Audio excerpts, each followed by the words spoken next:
Hey there, welcome back to How to Medicate and welcome to this new video on bipolar disorder and how to treat it. This video is part of a video series on mental health problems, and for those of you interested, I made a whole playlist which you can find in the description after watching this video, of course. For those of you meeting for the first time, my name is Raoul. I'm a medical doctor from the Netherlands and I'm making weekly medical videos to educate myself as well as you, my viewers, because I believe that medically educated people make healthier decisions, which is the whole point of this channel and this video, of course. This video also comes with a quick disclaimer. It's meant purely informative. This is not medical advice, and if you're looking for medical advice, always contact your own doctor. And now quickly, let's get started. As promised, I will start by explaining exactly what a bipolar disorder is. A bipolar disorder is a serious mental health condition. It is also known as a manic depression, and it is characterized by periods of depression and periods of an abnormal elevated mood. Both periods may alternate each other and may take a few days up to several weeks. During the depressive episode, the patient may experience typical symptoms associated with a normal depression. A depressed mood most of the day, loss of interest or pleasure, weight loss or weight gain, a slowing down of thought, a reduction of physical movement, fatigue or loss of energy, feelings of worthlessness or excessive guilt, a diminished ability to think or concentrate, and recurrent thoughts of death. The periods of abnormal elevated mood are also called mania, or in less severe cases, hypomania. During mania, a person is abnormally energetic, happy, and/or irritable. People who are manic may experience racing thoughts, an increase in physical movement, increased self-esteem, feelings of grandiosity, a reduced need for sleep, and increased talkativeness. They can also act on impulses with little regard for the consequences. This may lead to hypersexuality, gambling, and excessive spending, and in severe cases, mania may lead to psychotic symptoms. Therefore, it may cause the feeling of being unstoppable, having a special relationship with God, having a great mission to accomplish, and/or other grandiose or delusional ideas. These thoughts might contribute to violent, confused, and dangerous behavior. Now, in order to diagnose a bipolar disorder, your doctor will first do a physical examination to rule out any other underlying medical conditions.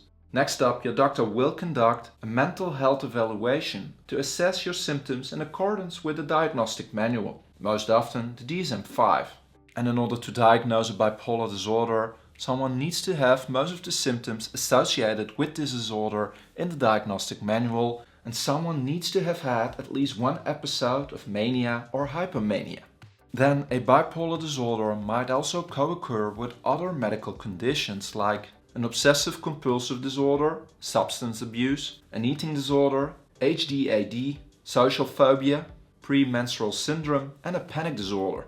These co-occurring disorders might have a huge impact on the bipolar disorder itself, might increase the chances of relapse, can increase disability, and it may delay recovery. Therefore, it is important that your doctor knows your complete medical picture, so he or she can factor in all the other conditions when making your treatment plan. Which brings us to the question, how is bipolar disorder caused? And unfortunately, this is not exactly known. However, it is thought to be caused by several different components. Most importantly, genetic factors. Genetic influences are thought to cause 73 to 93% of the risk. Other important factors are psychosocial factors, like negative life experiences such as childhood trauma, and social factors like socioeconomic status. Then, a bipolar disorder is quite common. The lifetime risk of the general population is between 1 to 3%.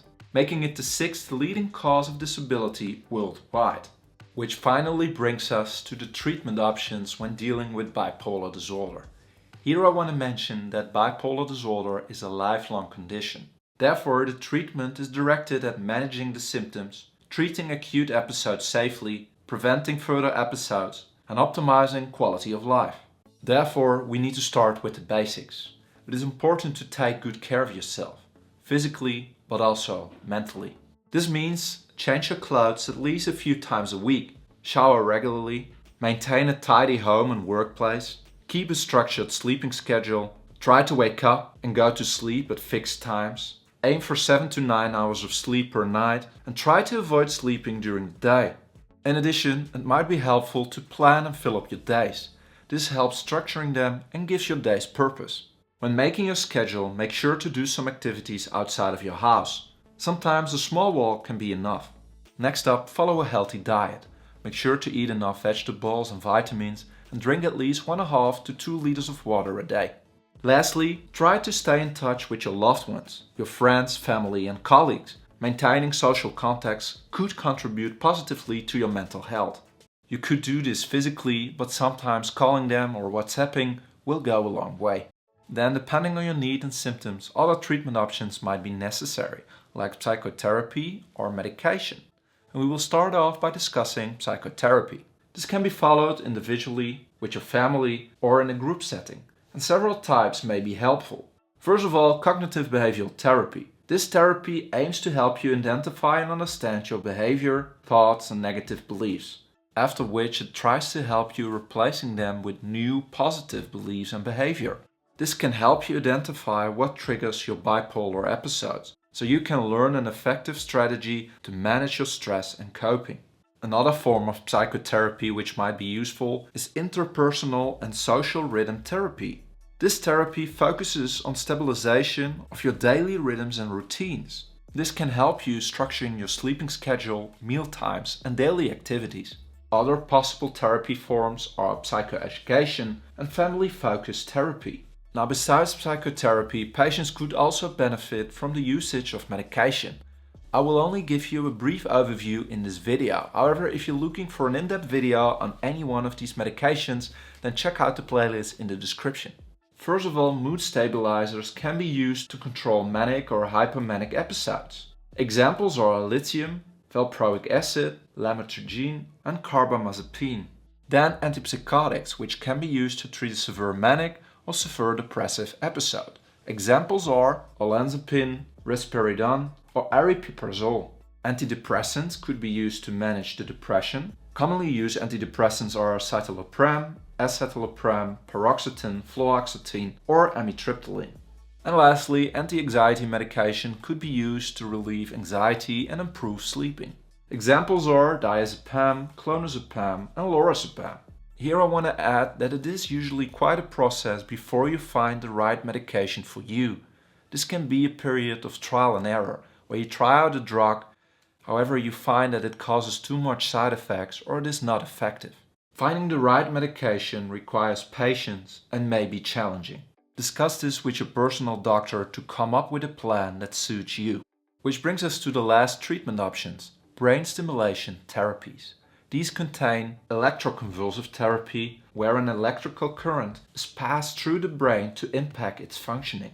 This has an effect on the neurotransmitters and could relieve symptoms of depression. However, electroconvulsive therapy is a very invasive treatment form. This is only used if none of the other treatment forms help to alleviate your symptoms. And the last treatment option I want to discuss is transcranial magnetic stimulation, TMS. In this treatment option, a coil is placed against the scalp of a patient which sends brief magnetic pulses to stimulate nerve cells in the brain. This can help to regulate mood and depression. Now, before we end, I want to address each and every one of you that is currently in a crisis, or each and every one of you that knows someone who is in a crisis. Most countries around the world have a national suicide prevention lifeline. You can find the appropriate number by Googling it. Please call this number or call your doctor or psychiatrist for help. Now, I hope this video was helpful. However, if you have any questions, let me know in the comment section below and I will do my best to answer each and every one of them. For those of you that want to keep on learning or that want more information on some of the drugs we discussed, check out the playlist in the description or up there. Thank you all for watching, and I also want to thank my sponsors on Patreon. Thank you Sebastian, who is an investor tier supporter. If you did enjoy this video, then please leave a like, which will help out the channel tremendously, and consider subscribing. I'm trying to reach 100,000 subscribers before the end of the year, and you could help me with that. And for those of you that can't get enough, I also have an Instagram account @howtomedicate. Subscribe there as well. And as always, I will see you next week with 2 more videos. Bye bye.